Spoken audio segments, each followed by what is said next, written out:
सुप्रभात। आज का हमारा विषय है विसर्ग संधि। पिछली बार हमने व्यंजन संधि के बारे में पढ़ा।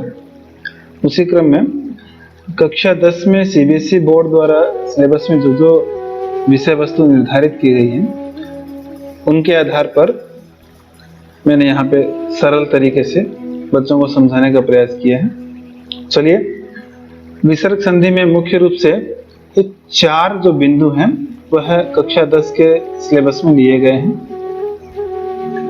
पहला है विसर्गस्य उत्तम, विसर्ग का उ। विसर्ग का उ किन स्थान पे होता है, उसके क्या क्या नियम हैं। दूसरा विसर्गस्य रत्वम, विसर्ग के स्थान पर र कहाँ होता है। तीसरा है विसर्गस्य लोपः, किन किन कंडीशन में किस किस परिस्थिति में विसर्ग का लोप होता है। और अंतिम है आपका विसर्ग स्थाने, विसर्ग के स्थान पर स श श अर्थात दंत स, तालव्य श या मूर्धन्य श कहाँ होता है, किन किन परिस्थिति में होता है।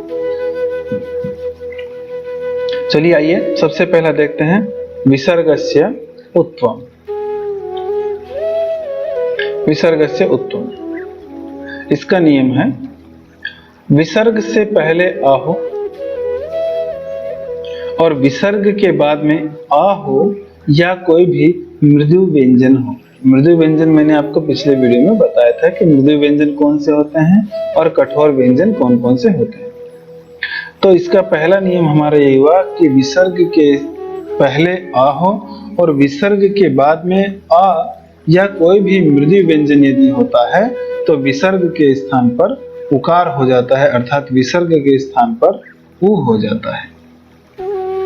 जैसे उदाहरण देखते हैं, रामः अपि। तो रामः अपि, यहाँ पे रामः में जो विसर्ग है उससे पहले माँ में आ है, तो हमारा नियम का पहला जो नियम था यही था। और विसर्ग के बाद में भी आ है, अपि में आ है, तो हमारे नियम में यह भी कहा गया था कि विसर्ग के बाद में अ या मृदु व्यंजन हो। तो नियम के अनुसार हमारे पास सारा सामग्री उपलब्ध है। तो रामः प्लस अपि, यहाँ पे विसर्ग से पहले अ है और विसर्ग के बाद भी अ है, ऐसी परिस्थिति में विसर्ग के स्थान पर उ हो जाएगा। तो ये बनेगा आपका राम उ अपि। विसर्ग को उ हो गया तो ये बनेगा, अब उ के स्थान पर गुण हो जाएगा, गुण संधि होने पे तो बनेगा रामो अपि, और इसका पूर्ण रूप कर देने पे बन जाएगा रामोपि। अब इसमें बहुत सी संधियां हैं, लेकिन मुख्य रूप से यहाँ पे यही ध्यान देना है कि विसर्ग के स्थान पर उ किस परिस्थिति में होता है, क्योंकि रामोपि शब्द बनाने के लिए तो कई सारे संधियों का प्रयोग किया जाएगा, लेकिन मुख्य रूप से ध्यान यही देना है कि किस कंडीशन में हमारे पास इस विसर्ग के स्थान पर उ हुआ, ये मुख्य रूप से ध्यान देने लायक बात है। चलिए अगला उदाहरण देखते हैं, बालः हसति। बालः हसति, यहाँ पर बालः में भी विसर्ग से पहले आ है और विसर्ग के बाद में ह कैसा वर्ण है, यह मृदु व्यंजन है। तो हमारा नियम यही था, विसर्ग के पहले या तो विसर्ग के पहले आ होना चाहिए और विसर्ग के बाद में कोई भी विसर्ग आ स्वर हो या कोई भी मृदु व्यंजन यदि होता है तो विसर्ग के स्थान पर उ हो जाता है। तो बाला हसति में हमारा नियम काम कर रहा है, तो यहाँ विसर्ग के स्थान पर हो जाएगा उ, ये बनेगा बालो हसति। यहाँ पर भी आगे फिर गुण वगैरह जो होना है वो सब बात की प्रक्रिया है। मुख्य यही ध्यान रखना है कि किस कंडीशन में, कौन सी कंडीशन होने पर विसर्ग के स्थान पर उ हो जाता है। तो उसका एक ही तरीका है कि यदि विसर्ग से पहले आ हो और विसर्ग के बाद में अ या कोई भी मृदु व्यंजन यदि होता है तो विसर्ग के स्थान पर उकार हो जाता है। चलिए इसके कुछ उदाहरण देखते हैं। शिवः वन्द्यः। अब शिवः वन्द्य में विसर्ग से पहले आ है और विसर्ग के बाद में वह एक मृदु व्यंजन है। दोनों कंडीशन होने के कारण से विसर्ग के स्थान पर उ हो जाएगा और ये बन जाएगा शब्द शिवो वन्द्यः। गजः गच्छति, यहाँ पे भी देखिए विसर्ग से पहले आ है और विसर्ग के बाद में मृदु व्यंजन है। बालः हसति, यहाँ पर भी विसर्ग से पहले ला में आ है और हा जो है मृदु व्यंजन है। रामः जायति, अब यहाँ पर भी विसर्ग से पहले अ है और विसर्ग के बाद में ज है, मृदु व्यंजन है। सह खादति, सह में भी विसर्ग से पहले अ है सा में, और खाती में जो खा है वह भी मृदु व्यंजन है। तो इस प्रकार से किसी भी कंडीशन में यदि विसर्ग से पहले आ हो और विसर्ग के बाद में अ या मृदु व्यंजन यदि होता है तो वहां पर विसर्ग के स्थान पर उ हो जाता है। यही इसका मुख्य रूप से ध्यान देने लायक। अगला विसर्गस्य रत्वम, विसर्ग के स्थान पर र किस कंडीशन में होता है, चलिए वो देखते हैं। विसर्गस्य रत्वम, अ या आ इत्येतौ विना स्वर, अ और आ इन दोनों के अलावा अन्य स्वर। विसर्ग से पहले अ या आ के अलावा अन्य भिन्न स्वर हो और विसर्ग के बाद में कोई भी स्वर हो या मृदु व्यंजन हो। ध्यान से देखिएगा, विसर्ग से पहले अ या आ के अलावा कोई भी स्वर हो और विसर्ग के बाद कोई भी स्वर या मृदु व्यंजन यदि होता है तो विसर्ग के स्थान पर र हो जाता है। दूसरा नियम, अव्यय संबंधी विसर्ग। कई ऐसे शब्द अव्यय शब्द होते हैं जिसमें विसर्ग होते हैं, तो ऐसे शब्द अव्यय हो और उनमें यदि विसर्ग हो, उसके बाद यदि कोई भी स्वर या मृदु व्यंजन आता है तो उन अव्यय शब्दों का जो विसर्ग है उसके स्थान पर भी र हो जाता है। अगला ऋकारांत शब्दस्य संबोधन संबंधी विसर्ग। ऐसे कई शब्द ऋकारांत शब्द होते हैं, मात्रे पितृ इत्यादि, जिन शब्दों के अंत में विसर्ग संबोधन के समय विसर्ग होता है, तो वैसा विसर्ग हो और उसके बाद यदि स्वर हो या मृदु व्यंजन हो तो वहां पर भी विसर्ग के स्थान पर र हो जाता है। चलिए इनके उदाहरण देखते हैं। मुनि ही इति, मुनि ही इति, यहाँ पर देखिए नियम पहला हमारा था कि विसर्ग से पहले अ या आ के अलावा स्वर होना चाहिए, तो मुनि में अ या आ के अलावा स्वर है ई है, ठीक है, पहला नियम कंप्लीट। और विसर्ग के बाद में क्या होना चाहिए, कोई भी स्वर या मृदु व्यंजन, तो यहाँ भी विसर्ग के बाद में क्या है, स्वर है, तो कंडीशन पूरा होने के कारण से जो विसर्ग है इसके स्थान पर र हो जाएगा और ये बन जाएगा आपका मुनि र इति मुनिरिति। भानु असौ, सेम वही है, भानु में भी विसर्ग से पहले अ या आ के अलावा स्वर है और विसर्ग के बाद में अ है, स्वर है, इसलिए यहाँ पर भी विसर्ग के स्थान पर र होकर के बन जाएगा भानु रसौ। धेनु गच्छति, धेनु है, इसमें विसर्ग से पहले उ है, अ या आ से भिन्न है, गच्छति में ग है, मृदु व्यंजन है, तो मृदु व्यंजन होने के कारण और आगे अ या आ से भिन्न स्वर होने के कारण विसर्ग के स्थान पर र हो जाएगा और ये बन जाएगा धेनुर गच्छति। एक चीज ध्यान दीजिएगा, रेफ जब बनता है और यदि वह ऊपर की तरफ चला जाता है तो हमेशा अपने से अगले वाले वर्ण के ऊपर जाएगा, तो यहाँ पर धेनु र गच्छति, तो र हमेशा ग के ऊपर जाएगा, न कि नु के ऊपर, हमेशा अपने से अगले वाले वर्ण के ऊपर चला जाता है। एतैहि भक्षितम, अब यहाँ भी देखिए विसर्ग से पहले आई है, अ या आ से भिन्न स्वर है और विसर्ग के बाद में भ है, मृदु व्यंजन है, तो यहाँ भी विसर्ग के स्थान पर र हो गया और ये बन जाएगा एतैर भक्षितम। देखिए यहाँ भी जो र है अपने से अगले वर्ण भ के ऊपर चला गया, एतैर भक्षितम। अगला है पुनः अत्र, मैंने उसमें एक दूसरा नियम बताया था कि कुछ अव्यय शब्द होते हैं जिनमें अंत में विसर्ग होते हैं, तो जैसे पुनः अव्यय शब्द है, ये बदलता नहीं है, तो इसमें विसर्ग है, तो अव्यय शब्द का विसर्ग हो और उसके बाद यदि कोई स्वर या फिर मृदु व्यंजन हो तो उस विसर्ग के स्थान पर भी र हो जाता है। तो पुनः अव्यय शब्द है, इसमें विसर्ग है, इसके बाद में आगे अ है, स्वर है, तो यहाँ भी विसर्ग के स्थान पे र हो जाएगा और ये जुड़ करके बन जाएगा आपका पुनरत्र। अगला प्रातः, प्रातः शब्द भी अव्यय शब्द है, तो यहाँ पे भी जो विसर्ग है उसके बाद में क्या है, ग, ग कैसा वर्ण है, मृदु वर्ण है, मृदु व्यंजन है, इसलिए विसर्ग के स्थान पर र हो जाएगा और ये बन जाएगा प्रातर्गच्छति। फिर है पितः वंदे। फिर अगला नियम एक देखा था कि ऋकारांत जितने शब्द होते हैं यदि वो संबोधन में हो और उसमें विसर्ग हो, तो पितृ शब्द का जो पितृ ऋकारांत शब्द का संबोधन में बनता है पितः। अब वहां पितः में जो विसर्ग है उसके बाद यदि कोई भी स्वर या वही मृदु व्यंजन हो तो उस विसर्ग के स्थान पर भी र हो जाता है। तो यहाँ विसर्ग है, इसका र हो जाएगा और ये मिलकर के बन जाएगा पितर्वंदे। विसर्गस्य लोपः। किस किस परिस्थितियों में विसर्ग का लोप होता है?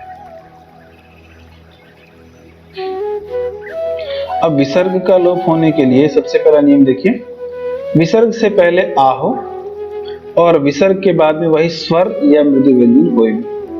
ध्यान से देखिएगा, विसर्ग के पहले तो आ होना चाहिए और विसर्ग के बाद में स्वर या मृदु व्यंजन में से यदि कोई भी वर्ण होगा तो विसर्ग का लोप हो जाएगा।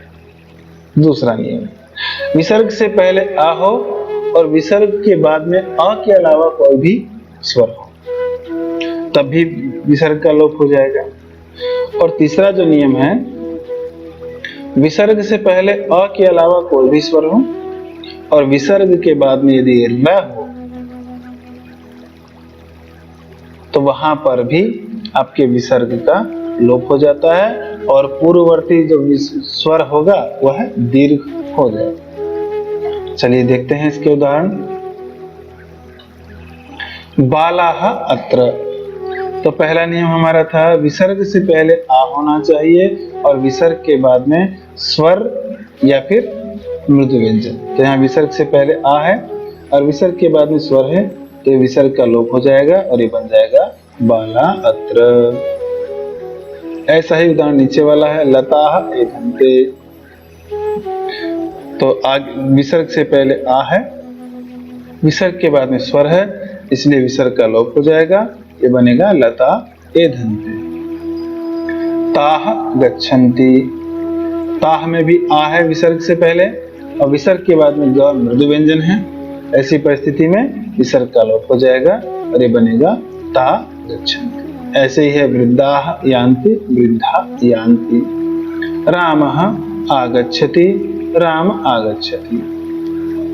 अभी देखिए दूसरे नियम का आ गया, विसर्ग से पहले यदि अ हो और विसर्ग के बाद अ के अलावा कोई स्वर, तो विसर्ग से पहले अ है और विसर्ग के बाद अ के अलावा अर्थात आ स्वर है, तो यहाँ पर भी विसर्ग का लोप बन जाएगा और ये बनेगा आपका राम आगच्छति।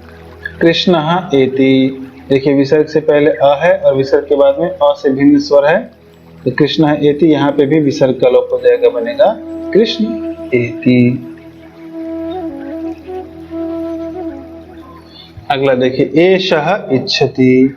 यहाँ पर भी विसर्ग से पहले आ है और विसर्ग के बाद ई है, आ से भिन्न स्वर है, तो यहाँ पे भी विसर्ग का लोप हो जाएगा एष इच्छति। ऐसे ही बनेगा आपका एष गच्छति।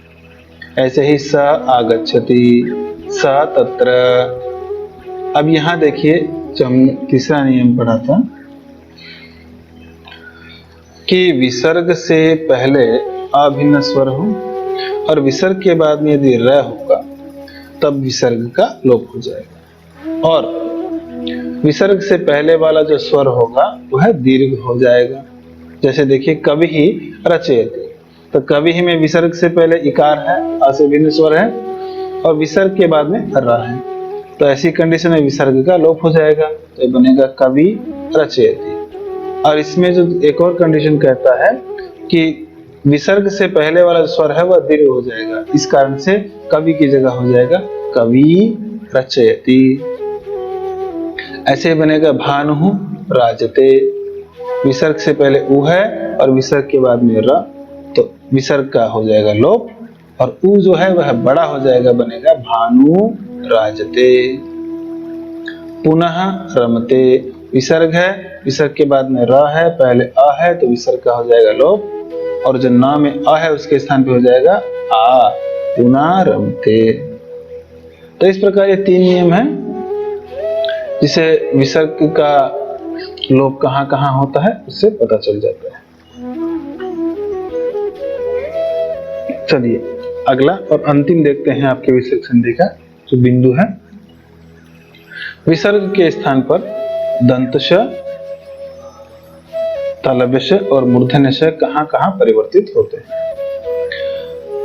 विसर्ग हो और विसर्ग के बाद में यदि तालव्य श हो और च या छ वर्ग हो, च छ हो, च वर्ग के अक्षर हो, तो वहां पर आपका तालव्य श हो जाता है। और विसर्ग के बाद में यदि दंत स हो और त वर्ग के तथा हो, तो वहां पर आपका दंत श हो जाएगा। और विसर्ग के बाद में यदि मूर्धन्य श हो, टठा हो, ट वर्ग हो, तो वहां पर आपका मूर्धन्य श में परिवर्तित हो जाएगा। मतलब यहाँ पर निर्भर करेगा कि आपके विसर्ग के बाद में कौन सा श आ रहा है। यदि तालव्य श आएगा तो आपका श तालव्य श, विसर्ग तालव्य श में बदल जाएगा। यदि आपके विसर्ग के बाद में मूर्धन्य श आ रहा है तो आपका विसर्ग मूर्धन्य श में बदल जाएगा। और यदि आपका विसर्ग के बाद में जो श दंत है तो आपका जो विसर्ग है वह दंत श में बदल जाएगा। अब इसमें ध्यान यही देना है कि यदि स बाद में नहीं आएगा और उसके अलावा च वर्ण, त वर्ग का वर्ण या फिर ट वर्ग का वर्ण आएगा, तो ये थोड़ा सा याद रखना पड़ेगा। चलिए इसके उदाहरण देखते हैं। बालः तत्र। बालः तत्र में विसर्ग से पहले क्या है? विसर्ग के बाद में आपके है त। तो हमारा नियम क्या था? त और त कहां पर था? दंत श के साथ में। यदि विसर्ग के बाद में स दंत स हो या त या थ हो तो विसर्ग के स्थान पर स हो जाता है। तो यहाँ पर विसर्ग के स्थान पर स हो जाएगा दंत स, और जुड़ करके बन जाएगा बालस्तत्र। अगला देखिए, रामः च। तो यहाँ विसर्ग के बाद में क्या है? च। च कौन सा है? तालव्य अर्थात श। तो यहाँ पे विसर्ग है, उसके स्थान पे क्या हो जाएगा? तालव्य श। तो ये बनेगा आपका रामश्च। मैंने यहाँ पे यह स इसलिए लिखा है ताकि इसका टुकड़ा करके एक बार समझ लें कि रामः प्लस च में विसर्ग के स्थान पे पहले स हुआ। सबसे साधारण स यही होता है सबसे पहले। उसके बाद इस स के टुकड़े होने के बाद में अब ये स किसके अनुसार परिवर्तित होगा? अपने आगे वाले वर्ण के अनुसार। तो आगे वाला जो वर्ण च है वह तालव्य है, तो इसके तालव्य होने के कारण से यह जो वर्ण है स, यह स तालव्य श में परिवर्तित हो जाएगा और बनेगा रामश्च। ठीक है। अगला है कृष्णः छात्रः। तो कृष्णः छात्रः विसर्ग के स्थान पे ये स कर दिया, जुड़ गया तो बनेगा कृष्णः छात्रः। अब ये जो श है, ये श किस में परिवर्तित होगा? तो आगे है छ। तो छ जो है वह च वर्ग का है, तालव्य है। तालव्य होने के कारण से तालव्य श इस स के स्थान पर हो जाएगा और ये बनेगा आपका कृष्णश्छात्रः।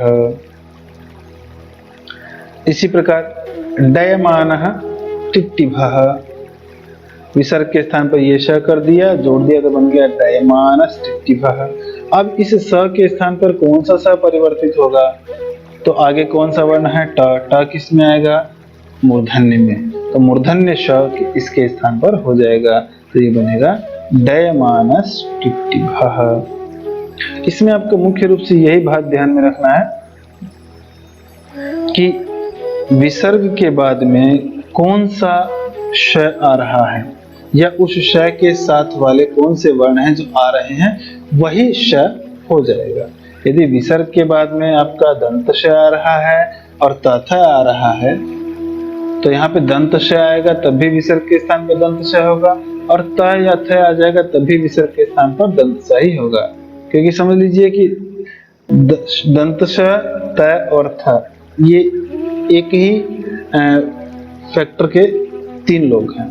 इन तीनों का विसर्ग पर एक ही प्रभाव पड़ता है। यदि स आएगा तभी विसर्ग को स करेगा, त आएगा तभी विसर्ग को स करेगा, और थ आएगा तभी विसर्ग को स ही करेगा। मतलब इन तीनों का काम एक ही है। तो यही ध्यान रखना है कि विसर्ग के बाद में आपका कौन सा वर्ण आ रहा है। इनसे संबंधित अन्य उदाहरण अपने अभ्यास पुस्तक में देखिए, और अभ्यास पुस्तक में हर पाठ के पीछे कुछ न कुछ उदाहरण या कुछ न कुछ अभ्यास दिए गए होंगे। उसके अलावा जो आपकी व्याकरण की पुस्तक है अभ्यासवान भव, उसमें देखिए। यदि किसी उदाहरण में कोई समस्या हो तो मुझे पूछिए, जरूर आपकी समस्या का समाधान करेंगे। धन्यवाद।